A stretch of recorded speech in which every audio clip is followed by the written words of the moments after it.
Hi, Jackie. I'd like to welcome you back to St. Andrews after a few years. To go from being a student here to then a distinguished alumnus, and then to be running your own research facility as the Claude B. Penningtion Endowed Chair, Biomedical Research.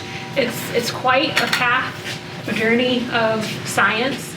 I'm wondering if you could talk a little bit about how, when you first arrived at St. Andrews as an undergraduate, that you first figured out what direction you should take for your career. Yeah, I mean, I definitely didn't know what I wanted to do when I first got here. No one in my family had been to college before, as I mentioned to you earlier. But yeah, so I took a large range of classes, and I felt like I had a good aptitude for biology and chemistry, and so I stuck with that. So I feel like it's good to kind of look around a little bit and figure out what you like the best. So our students should feel comfortable if they get here and they have no idea what they're interested in, because they'll figure it out. Absolutely. And even when I was a senior, I still felt like I didn't know what I could do with this. When I figured out I didn't want to go to med school, I really didn't know what my options were. I was, pretty isolated growing up, and so I felt like, my professors here at St. Andrews, helped me identify my strengths and told me about the options I had and encouraged me to apply to graduate school, and even brought me to a graduate school to show me around. So yeah, I felt like I was very nurtured while I was here. So during your time here, you had a lot of access to professors and a nurturing environment. Do you feel like that helped you, or did it make it scary to then go to graduate school and be in this new independent environment? I mean, it was scary when I went to graduate school because, working at a really small place, I honestly feel like I didn't know how much I had learned here. So definitely, I think one thing here that has really impacted my success was my access to faculty and having a job here in logistics and just learning a lot of different things, having a lot of time in the lab and getting a lot of advice from faculty. I think that was absolutely instrumental in putting me on a path to be successful to grad school. And when I got to grad school, I was scared out of my mind. I didn't know anybody, but yeah, it worked out, and I felt like I knew a lot more than my incoming graduate class, and I think that's because of what I learned here in this building. So your work in grad school, how was that day-to-day life different from undergraduate kind of day-to-day life? So, I lived in a dorm here. I worked here in logistics, took my classes. So my life was pretty simple. And then when I went to graduate school, I worked, I don't think people need to do this to be successful, but I worked, 10, 12-hour days for, 4 years. Mm-hmm. And I was in the lab all of the time. I really did nothing pretty much but lab work. I had to take a few courses, but it was just being in the lab a lot. So it was very different. But yeah, definitely my training here prepared me to do well. Were there any particular skills or strengths that you developed at St. Andrews that was like the thing in grad school that gave you an edge? I think part of it was, working here in logistics. Rooney gave me a lot of things to do, and I felt like sometimes I didn't know how to do them, but he trusted me to get a lot of stuff done. And so I felt like, of course I'd go and ask questions, but I was, when I look back on it now, I wasn't thinking of it at the time, but I feel like, I was trusted, to do that. And so I think that, I don't really recognize till now that probably gave me, a lot of confidence. And definitely when I went to grad school, when people are worried about how to make this solution or do this column or use this, machine, a spectrophotometer, I knew how to do all that, and I was so comfortable with it that comfort gave me confidence. One of the things that you mentioned to the students over the past couple of days was reading scientific literature, and how at first it's so difficult How did it feel the first time that you had to write your own scientific paper? Like, how did you start that process? Yeah, it was so painful. I mean, it was really hard to learn how to read scientific literature, and I didn't really think that I was a bad writer. I took a lot of English classes here. I wrote lab reports, but when I got to grad school and tried to write my first paper, it was humiliating experience, honestly. Like, there wasn't really word processing then, so it's like, and so I feel like it took me, a long time to learn how to write, and I feel like, with my students, that's something that I have to teach them, like when you write a paper, like I always have them do the figures first and say, okay, what is our story? What are we trying to show? Because, the order your figures are on a paper are never the order that you did those experiments, right? And so sometimes you take out a piece of data because, it doesn't fit right with the story, right? The data still holds, but, the interpretation is maybe too complex. So I think you've got to get your story down. So figures and figure legends are number one to me. And then the results, because I think you should be able to explain those figures. Then intro, conclusions, and hopefully materials and methods. Sometimes you put all the figures out and you figure out there's a hole in your figures and there's an experiment that you still need to do. So when you're in grad school, it's not a lot of times a very prescriptive program like undergrad. For undergraduate students, they know they have to take these classes, and when they finish it, they're finished. Yeah. How does that go in grad school? How did you know that you were coming to the end of your grad school career and you were ready to write a dissertation and defend it? It's probably a little bit different than most people, but the Department of Biochemistry had gotten a new chair, and the chair didn't like me.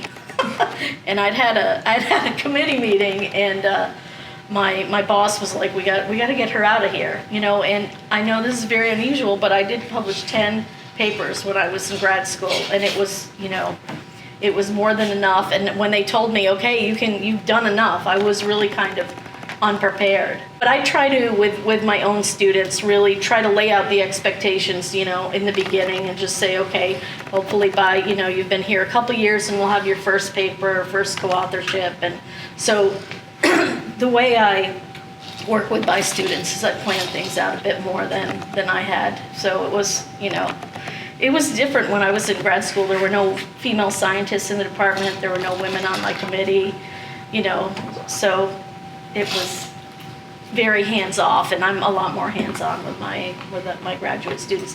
Of course, I give them a long leash, but I meet with them a lot more frequently, yeah. So after you finished your doctorate degree, what were the next steps for you? Did you think about starting your own lab at that point? Were you still interested in exploring other fields?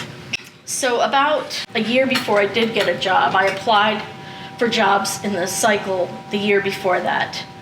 And I applied for over 100 jobs, and I applied to a lot of small schools and state schools, and I didn't get any interviews. And so I called some of these places, and I'm like, how come I'm not getting interviewed? And they're like, you're a researcher. You're not, someone who's going to be in the classroom. And I heard that from a couple places I called, and I was like, that's kind of interesting to me, because when I was actually at Biomedical Center, I taught at Harvard Extension School at night to try to pay my bills. So I did have some teaching experience, but it did make me go back and think, and that was after 3 years of postdoc, that maybe I could run my own research lab. But I don't know, I didn't feel like I could do it. And even when I decided to take the job, at LSU, where 50% of my duty was teaching and 50% was research, and I knew to get tenure I was going to have to get, an NSF or an NIH grant, I was like, well, if this doesn't work, I can go somewhere, I can teach, I can, I'll have a job. I mean, I've always had that thing in my head, I got to support myself, So then from there, at that point, when you are striking out on your own as an independent researcher and looking and trying to establish yourself, what was your process then to figure out projects? Yeah. Or things you were already looking at and just moving forward, or did you come up with something completely new, or both? No, I was able to write a small pilot grant. There was a Boston Obesity Nutrition Research Center, And I wrote a small grant there, and I got some money to study these proteins that hadn't been studied in fat cells before. And it was just, yeah, I was really kind of intrigued by this signaling pathway, and I said, this is what I'm going to start my lab on, is studying this pathway. And I was really fortunate. I got, grant money pretty early on. They told me I wouldn't have to teach my first semester, and they're like, oh, we need cell biologists. So I was like one lecture ahead of the students my first semester, which was good because, I started my job in August, and it took 6 months to order everything to get my lab set up. So in the beginning, I didn't know if I would have a successful lab or not. And, I even have some days where I'm like, how long can I keep this going? I don't know, because it's all dependent on federal funding. But I never had that in my head that I could definitely do this. I think that many of our students kind of have a little bit of that mentality that this is a very small school, kind of in the nowhere of North Carolina, and they don't envision going on to doing great things. And some of them have even said, I have imposter syndrome. How does one sort of get over that and just do things? Yeah. I mean, I really do. I encourage the students today to really just make the most of your education, which I think you have a better opportunity, to do that here. And in part, that's just, due to your access to faculty, and it is, a small place. So you can get opinions from experts who actually really care about you. And I think that's what, makes St. Andrews special. The students as a group are very curious. They like to find things out. Is there any particular trait that you would say a student can look to and identify, yes, grad school is what I should do, or med school is what I should do? I mean, if you like figuring things out, grad school is really good. And I hate to do the same thing every day. So to me, that's a great thing about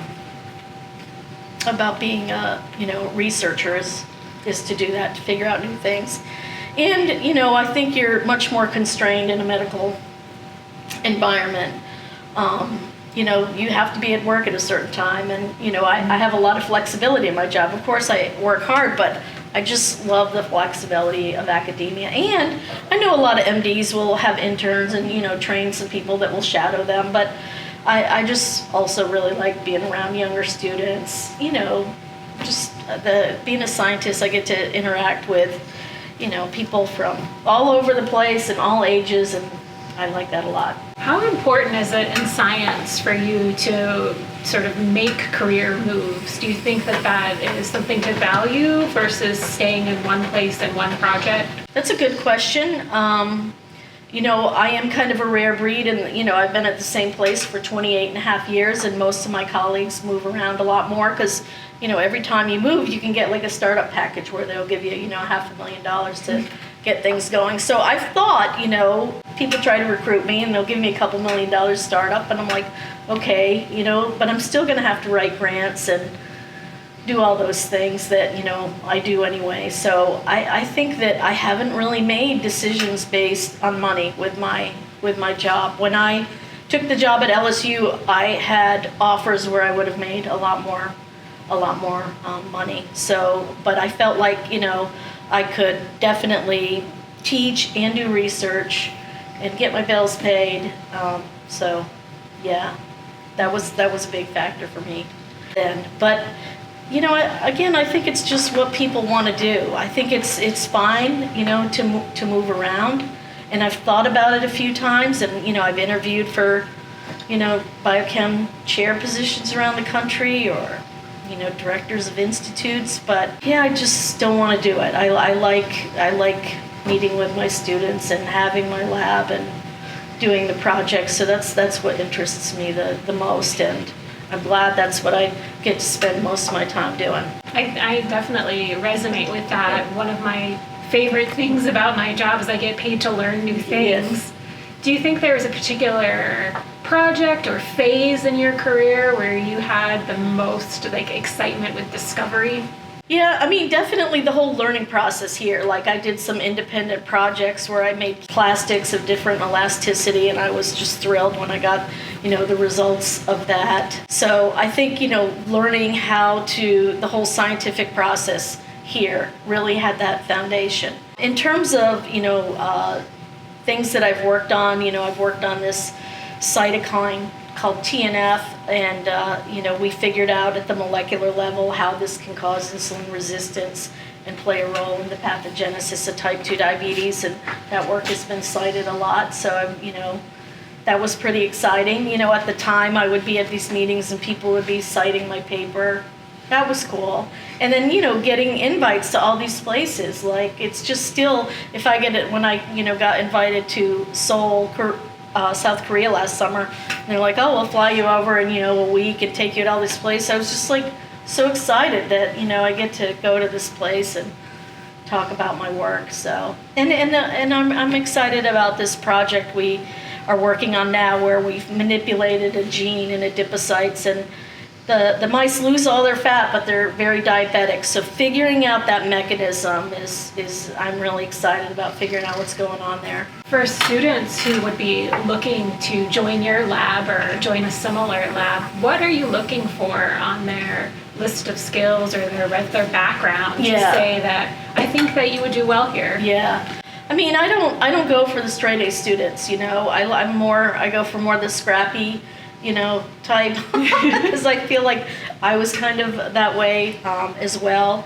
So, I try to be more generous with students, because I know when I was their age, I didn't really know what I was getting into when I went to graduate school, and I just feel like there's so much pressure on young people now to know what they're going to do next. And, I think that's a lot. So I just like people to be a good communicator. Like, I usually will set up a few meetings with them on Zoom and make sure they show up on time, and I'll give them something to read, and then see in the next meeting if they really read it and if they have an inquisitive mind.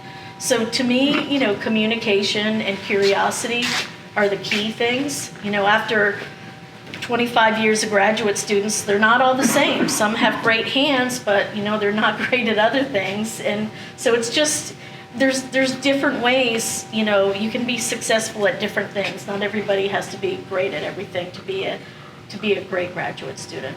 Okay. But communication and curiosity, I would say. Those definitely are values that I think will stand the student in good stead, if they have C's or A's. Yeah. Well, thank you, Jackie. If there's any other aspects of your education that you would like to give a final message, that this is something that students should really look forward to in the future. Just make the most of your education. I think it's an opportunity to learn, bug your professors and take advantage of this time in your life, and try to figure out what you want to do, and let the faculty here help you. And you can try something and fail and decide you don't want to do it, and it's fine to go do something else. You should really find what you like to do. I think that's important. Thank you. Thank you.